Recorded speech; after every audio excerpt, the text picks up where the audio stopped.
When the Commodore Amiga launched in 1985, it heralded a new era in home computing. This was the birth of the 16-bit home computer wars, with its main rival, the Atari ST. The ST and Amiga shared the same processor, the Motorola 68000, but the Amiga had custom chips to push graphics around much faster than the ST. Unfortunately, however, this didn't mean that all games ran better out of the box. The Amiga was indeed a powerful home computer with some notable early classic games, but many of them were standard ports from the Atari ST. While this wasn't necessarily a bad thing, it did mean that some games would suffer, with poor performance, reduced visuals, and poor scrolling. The Amiga's co-processors, the Whittaker and the Copper, could not only move bitmap data around very quickly, the powerful Copper chip could manipulate the raster line of the Amiga's graphic display. The Amiga also supported dual playfields, or background layers, and each could work independently with its own color palette. At the time, many early Amiga games would run at around 25 or 30 FPS, depending on the region that you lived in. But everything would change in 1989 when Psygnosis and Reflections would release Shadow of the Beast.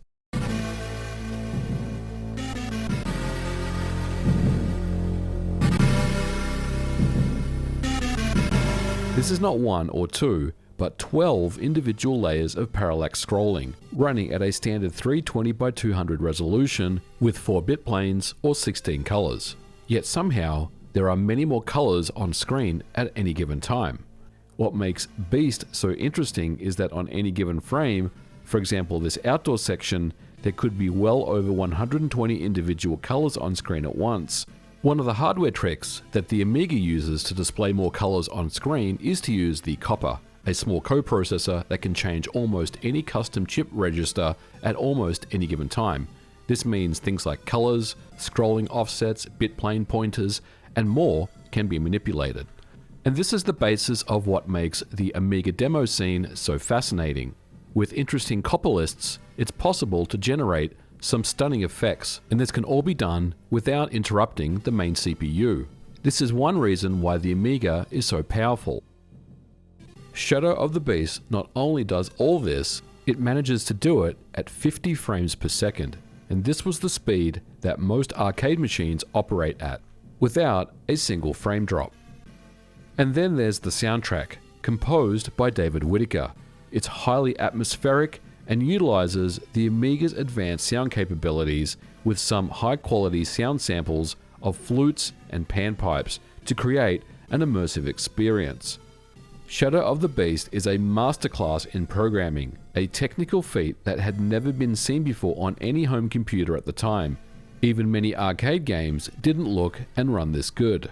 The poor old Atari ST version that released alongside the Amiga version would outline just how powerful the Amiga can be for games that were built for the hardware in mind. The ST version, frankly, is a joke compared to the Amiga version. It's a valiant port, and knowing the limitations of the ST, I can tell that a lot was put into this version, but without any custom hardware to move graphics around, much of the heavy lifting was put on the poor old 68000, and the game suffers as a result.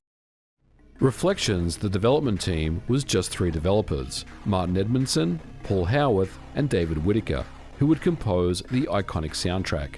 The development of the game took just 9 months, and it would be their second game. Their first, known as Parallax, was published by Psygnosis on their Cyclops label, but for Beast, Martin Edmondson wanted to push the Amiga much further, with specific goals to eclipse what the Atari ST could do. This was important because although the Atari ST was inferior in terms of specs, it was cheaper and it was outselling the Amiga.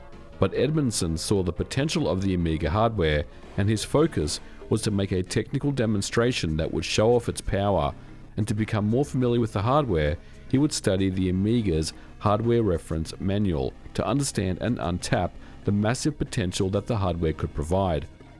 Beast, as we mentioned, has 12 individual layers of parallax background scrolling and uses the Amiga's dual playfield mode. This mode allows for greater flexibility when designing backgrounds, however, there are some limitations when it comes to color. Playfields can be displayed over the top of one another, and these backgrounds can also be scrolled individually. Each playfield in Beast uses 3 bit planes or 8 individual colors, with their own individual palettes. One of these colors must be designated as transparent, so in reality, we're talking about 7 colors per playfield. Now, when we disable individual playfields, we can see that this background playfield contains the clouds, mountains, and the grass, while the foreground playfield contains the trees and the foreground stone objects. If we scroll just the background playfield, we can see we're getting the parallax effect across 11 individual parallax layers. A Copperless program handles the scrolling. As the raster beam is traveling down the screen, the Copper program waits for a specific line and changes its scrolling registers. It also changes the color registers, simulating the sky gradients. It also handles sprite layering, but more on that later. The foreground playfield uses a Copperless to handle scrolling offsets, but in this case it's only the trees and the frontmost foreground objects. Sprites were handled in a very interesting way in Shadow of the Beast. The Amiga supports 8 hardware sprites, but let's take a look at this sprite layer here with the playfields disabled. At a glance, there is much more than 8 sprites being used. We can see the main Beast sprite, the scrolling blimp, the moon in the sky, which uses another Copper program to set its background color to sky blue in this region before setting it back to black. But not only this, there's also sprites used for the life counter, the heartbeat monitor, the potions, and these sprites are given the highest priority, so they always sit on top of the rest of the playfields. This tree in the background is also a sprite. So how can the Amiga display this many sprites on screen at once with this hardware limit of just 8? According to the Amiga's hardware reference manual, sprites can be reused. And the way that it was implemented in Beast is to draw the topmost sprites first. Then each sprite is reset to a different address. The moon and blimp sprites are drawn, but notice how they sit in the background behind the playfields. Sprites can be given a priority when they need to be drawn, and by detecting the color change from sky blue to black at this point here, the sprites can be drawn in the background behind the playfields. Much of the enemies that you encounter in Beast are also sprites. However, some of the larger enemies in the game are background objects, and due to the limitations of the number of colors each playfield supports, many enemy sprites have a washed out dull look about them. And this is an interesting point. The Amiga's Copper chip can provide many colors on screen at once, but the limitations of the Amiga's dual playfield still determine how backgrounds are displayed and how many colors are available. Furthermore, there was limitations on enemy placement and how that was accomplished. For example, notice here where there are trees in the foreground, there's only a single enemy on screen at any given time, but with less in the foreground, more enemies can be displayed. This meant that enemies often just appeared in parts of the game where there wasn't really much going on in the foreground, and the gameplay suffered as a result. With its brutal difficulty where an enemy's fingernail would take 1 life point from you, Shadow of the Beast was criticized for its brutal difficulty and middling gameplay. But as a technical showcase, it was a masterpiece. It combined sprite reuse, palette swapping, Copperless effects, smooth scrolling, dual playfields, and an incredible soundtrack while the screen was being drawn, without any slowdown. The Copper chip was masterfully programmed to orchestrate this. According to Martin Edmondson, Beast would barely use any of the other Amiga custom processor, the Whittaker, at all, stating it does not run quite as fast as some people would believe. Psygnosis and Reflections understood the importance of visual design. Psygnosis would fill their offices with artists and often took ambitious projects under their wing. Beast was certainly one of them. Their approach took projects from single programmers or small groups like Reflections and paired them with their internal art teams to create something really special. Reflections provided most of the artwork for Beast, but the Psygnosis internal teams would put the finishing touches on the game, which came out on 2 floppy disks and was presented in a big rectangular box for £35, complete with Roger Dean artwork on the cover and a t-shirt. The same image was scanned and available as a part of the introduction sequence in the game, displayed in the Amiga's ham mode, which can display up to 4,096 colors on screen at once. When launched in 1989, Beast was unrivaled. No one had seen anything like it before. It was an incredible experience. The problem was the gameplay was terrible. and according to Edmondson during the development of Shadow of the Beast 3, the exclusive Amiga-only sequel, he admitted that the game was nothing more than a glorified tech demo to show off the capabilities of the hardware in the right hands. But what Beast did was put Psygnosis on the map as one of the very best publishers not only in the UK, but in the world at the time. They worked with only the top echelon of developers and incubated some of the most well-known software development studios even to this day. Psygnosis were often criticized for prioritizing graphics and technology before gameplay, but it didn't really matter. The Amiga had something every other platform wasn't capable of accomplishing at the time. It put Reflections and Psygnosis on the map as a publisher that pushed not only the limits of artistic creativity and technical accomplishments to a new level, it made their development teams household names. DMA Design, Reflections, Traveler's Tales, and Bizarre Creations, just to name a few. It's one of the greatest tech demos ever made. Despite some very average gameplay and bad design, Beast remains one of the best Amiga games because of its sheer technical brilliance. There was, of course, sequels, and there were also ports of Shadow of the Beast to many home consoles and computers.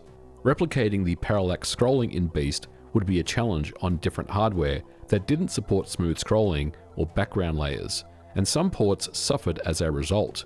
Programmers often tried to replicate the game's iconic parallax and backgrounds. These Beast clones appeared on the market with one goal in mind: to try to one-up the original.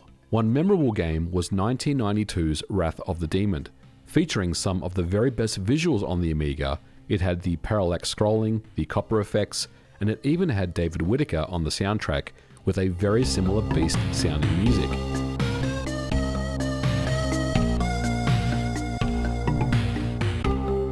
In some ways, Wrath of the Demon is technically a better game. The gameplay once again, however, suffered from many design issues, and overall it's a frustrating experience to play. It's still worth a look and definitely one of the better looking Amiga games that run on a stock Amiga 500. But technology had moved on by now. Multi-layer parallax scrolling games were more standard, with consoles like the SNES and Genesis easily pushing 2D tile-based graphics around the screen, and on the Amiga, games like Turrican 2 and 3 showed off smooth 8-way scrolling with tons of enemy on screen, all at fast frame rates. Reflections would also move on from the Beast trilogy and the Amiga when Sony acquired Psygnosis in 1993 and would develop some of the very best PlayStation 1 games, including Destruction Derby and the Driver series. As for me, I have a lot of fond memories of playing Shadow of the Beast back in the day. Of course, the gameplay is severely lacking, but it was one of my very first experiences with video games where I felt like the medium was just as powerful and impactful as movies, books, and television. And that feeling every time I boot the game up hasn't gone away. It's an incredible experience, definitely worth checking out. And if you did like this episode, let me know your thoughts and experiences with playing Shadow of the Beast back in the day, or if you never have, or maybe you played it on a console port. I definitely want to hear what you guys have to say. But for now, we're going to leave it here for today's episode. Thank you so much for watching. I do hope you enjoyed this episode, and we will catch you in the next one. Bye for now.